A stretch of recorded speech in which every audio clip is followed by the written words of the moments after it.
This is American Real. I am Roger Brooks. My guest today is Christian Bonnier. You are a freshman at Binghamton University, and you're the co-host of Real Talk University. Christian, welcome to the show. Thanks for having me. Appreciate it. This is really incredible that as a freshman in college, you and your co-host, Andre Haykal, have your own podcast.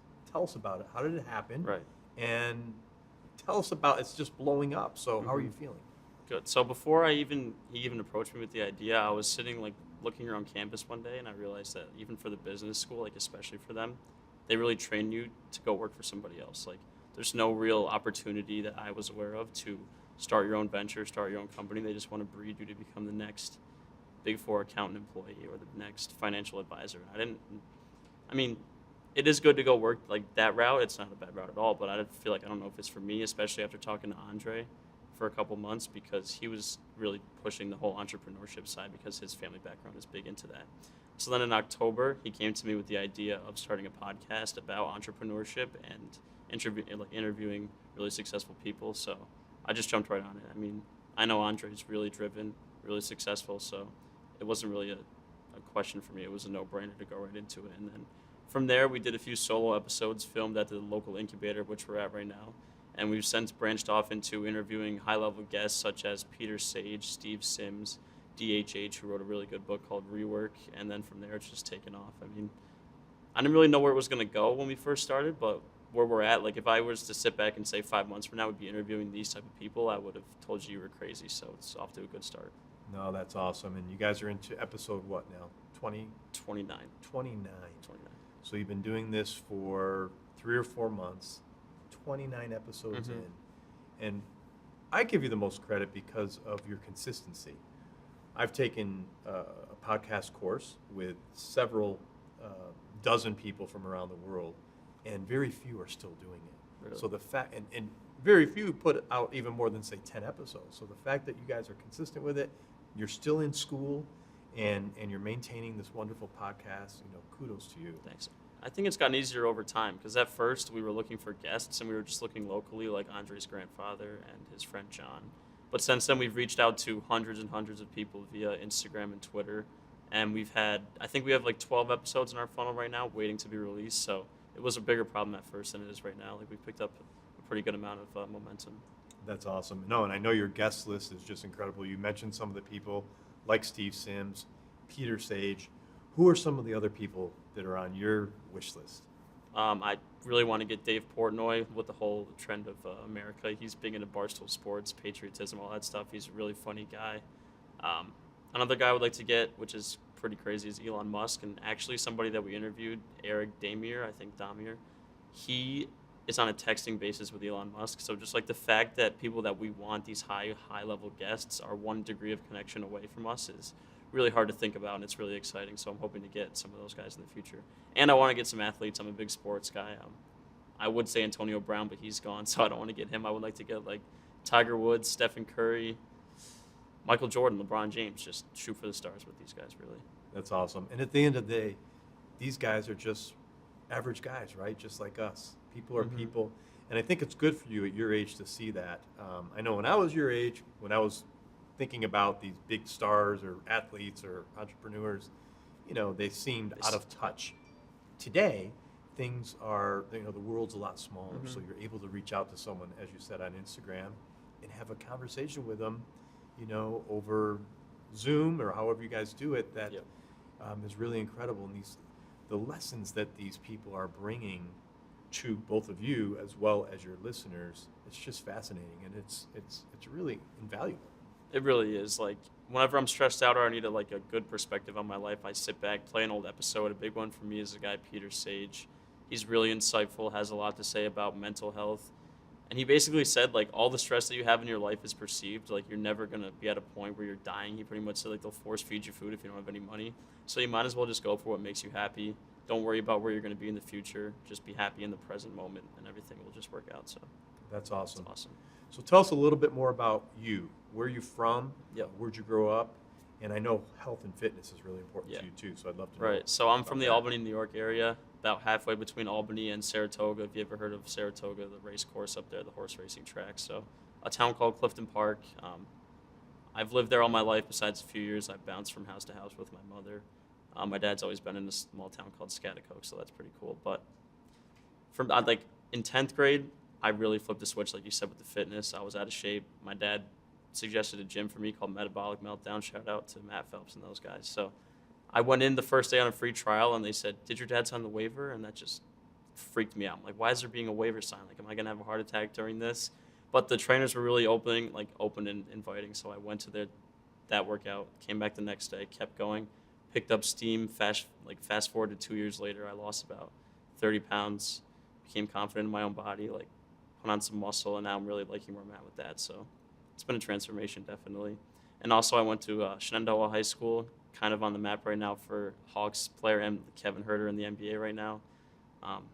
I didn't play sports there. I played like club basketball. I was really focused on my part-time job, my schoolwork, so I could get into a school like Binghamton because it is a really, really, really good school. I like Binghamton a lot. So at first, I didn't really know Binghamton was the spot for me because I never really heard about it. But then my friend actually put me onto it. Took a visit, liked it, came back again, liked it, got in, came to accepted students day, met some really cool people, found out the business school was tremendous, and now I'm sitting here. So Binghamton feels like home. That's great. And I know on your Real Talk You Instagram page, you guys have thousands of followers now. How has that been like, being able to reach so many people just by putting out some content? You know, I didn't really know my reason for this at first. I just wanted to become successful, but I've really figured it out. Like, just helping people, having someone say, hey, your content really brought me enlightenment or knowledge or happiness, that's just everything for me, because I always look up to people for perspective and stuff like that. I look up to athletes for motivation. So if someone can do that for me, it just means the world to me, really. That's awesome. No, and I know here at American Real, we are about giving, being of service first. And I think when we do that in life, when we give of ourselves, it comes back to us tenfold. It's a law of life. It's a law of the universe. And it's great to see you guys doing it at your young age. So keep up the good work. I did want to mention, you are the first guest on our show to wear shorts, so congratulations. Authentic. And I think you have a great outfit today.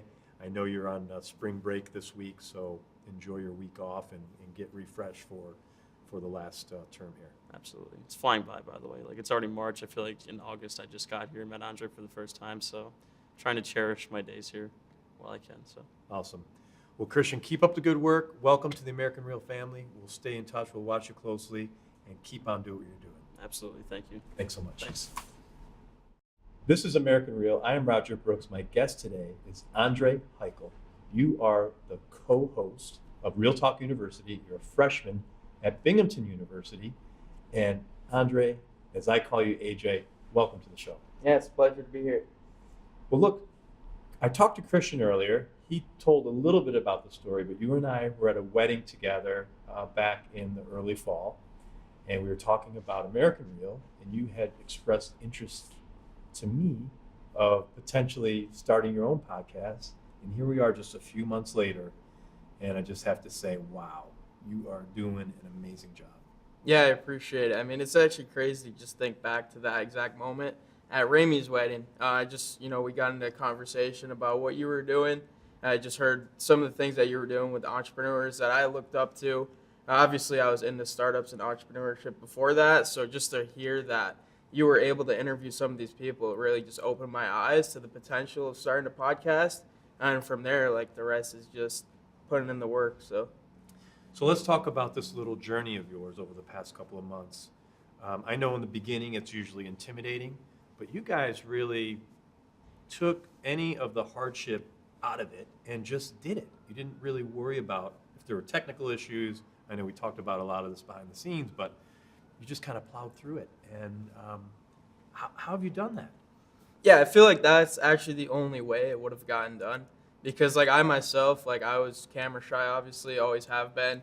I'm not confident with my voice, how it sounds, how people, like, are always hearing it, can play it back, all that kind of stuff. So I'm, like, really self-aware about that kind of stuff. So I feel like the only way it would have gotten done is the way we did it, just going into it blindly, and just kind of just finding our way through the process. And it actually was more fun that way because obviously there were some things that messed up in the beginning. It wasn't perfect. And just to find where we are now, only like 5 months later, it just feels good.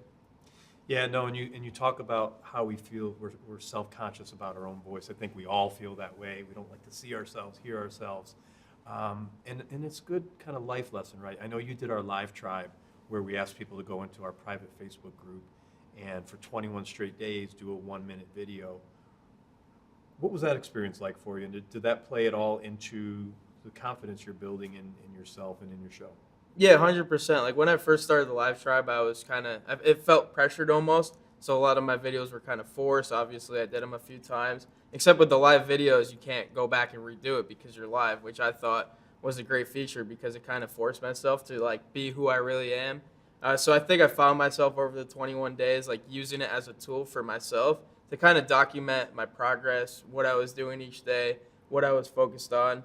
So it's kind of like a self-awareness tool, and yeah, I think I'm a lot more confident on camera. Like I couldn't have pictured myself doing this today, and yeah, just with the podcast, we started to do video podcasts after that, and a whole bunch of different things.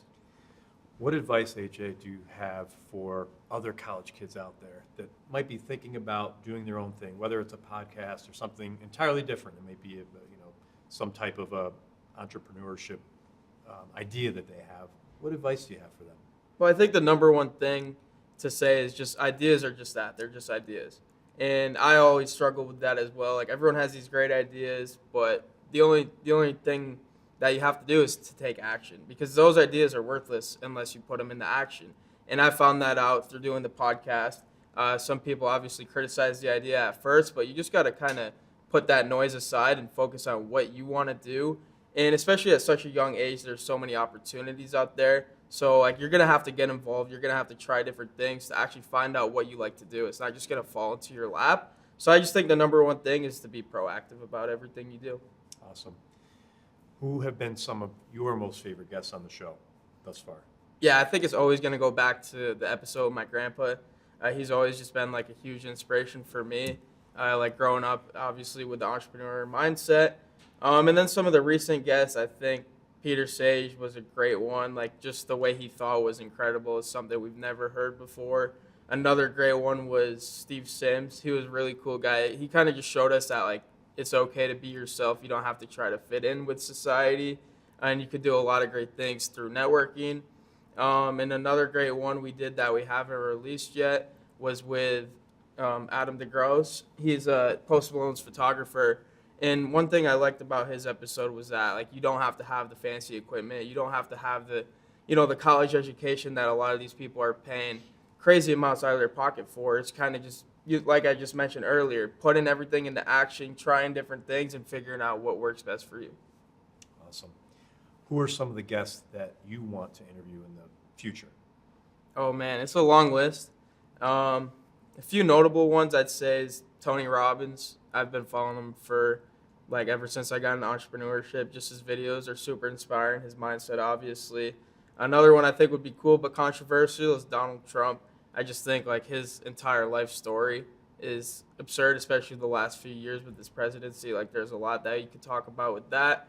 And I think another one, if you kind of go back to sports, which I love, would be Dwayne Wade. He's at the end of his career now, so maybe there's an opportunity for that now. He's just always been one of my favorite athletes growing up, and he's had a lot of connections with other athletes as well, so I think that'd be really cool. But there's also hundreds of other people that I could mention. Sure. Now, I've noticed your hat. It's called Cash Flow, and I see the 10X on the side. It looks like you may have gone to the Grant Cardone event down in Miami. Is that right? Yep, that was in February. What was that like? Yeah, it was incredible. It just kind of opened my eyes because, like, obviously here in Binghamton, where we live, where I've grown up, you don't really find that many entrepreneurs or people that think the same way that you do, especially in my age group. So I kind of felt isolated. And then just going to that conference, there were like 35,000 people there. So just being able to see like how many people are trying to do the same things that we're doing, it kind of just validated my mindset and what I'm working on. And it just was like an inspiration for me to just keep going and keep pushing through and just to level up as every tier of life. Awesome. I asked Christian the same question, and I'd like to ask you, how do you maintain the balance of schoolwork, the podcast, family life? How do you do all of it? Yeah, well, it's definitely hard. Like family, I think to me is most important. I think the first most important is family. Then for me, it's religion. And then college obviously comes into play. I mean, college to me, it's important, obviously, because my parents. But like I can manage with college. Like I don't have to put that much time into it. So that allows me. It opens up time to work on the podcast, obviously, which has been a lot of work, but it pays off. Like obviously, it's gonna be a lot of work. You're gonna spend countless hours on trying to make it go well, putting out the episodes. But once you see the finished product, and once you start seeing that people are actually affected in a good way by it, you're getting messages and DMs from other college kids saying like, "Oh, this is great. I learned a ton. Like it helped me to overcome this challenge, this barrier." It keeps pushing to keep going. And there's more time in the day than a lot of people realize. You just got to have the motivation to push through and utilize what you have. Awesome. Well, I'm super impressed by everything you guys are doing. I'm actually learning from you, so thank you for elevating my game. But I did want to share one more story. Right after the first of the year, you and I went to grab some dinner at Core Life to get some healthy food, and I presented you with an idea, and you've actually took me up on that idea and made it into something special. Can you share that story? Yeah, well, the story is we went to Core Life, obviously. Roger treated me to lunch. We were talking about some ideas about the podcast, just some things to level up and, grow with what we were doing with the podcast.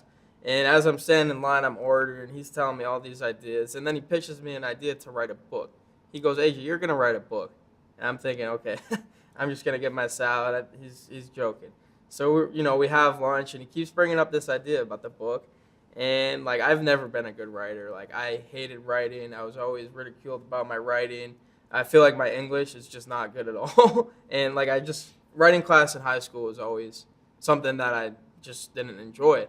So I was like, there's no way I'm going to write a book if I can't even write a 5-page paper for English tomorrow. So, I mean, I pondered the idea. Obviously, you've just been a tremendous help to me so far to kind of help me realize what I'm capable of. And I just went about it. I held myself accountable every morning. I woke up an hour earlier, set my alarm clock an hour earlier than usual. And I used that time to just figure out something that I was passionate about, which was what I'm doing with the podcast, about learning outside the classroom and finding the full potential of yourself. And every morning for an hour, I'd write. And at this point, I'm at like 160 pages, about to finish my first book, which is actually crazy to actually say. It's still kind of a shocker to me. But it just shows, again, like you don't really realize yet how capable you are of doing things until you actually try it. And that's something that I figured out a lot recently. Thank you to Roger. No, and look, I challenged you with that. I had no idea how you were going to take it, but I know the type of person you are. I know the type of person Christian is. And when you guys put your mind to something, you get it done. So look, you have your own podcast. You're going to have your own book, and I believe that's going to be the first of many. And you guys are off to some really, really big things. So thanks for being an example for the rest of your peers, because I think you're going to elevate their game. It's great that you're bringing on amazing guests. Keep up the good work, and can't wait to see where Real Talk U goes in the future. Yeah, well, I appreciate all the help so far, Roger. My pleasure. It's been great. Thanks. Take care.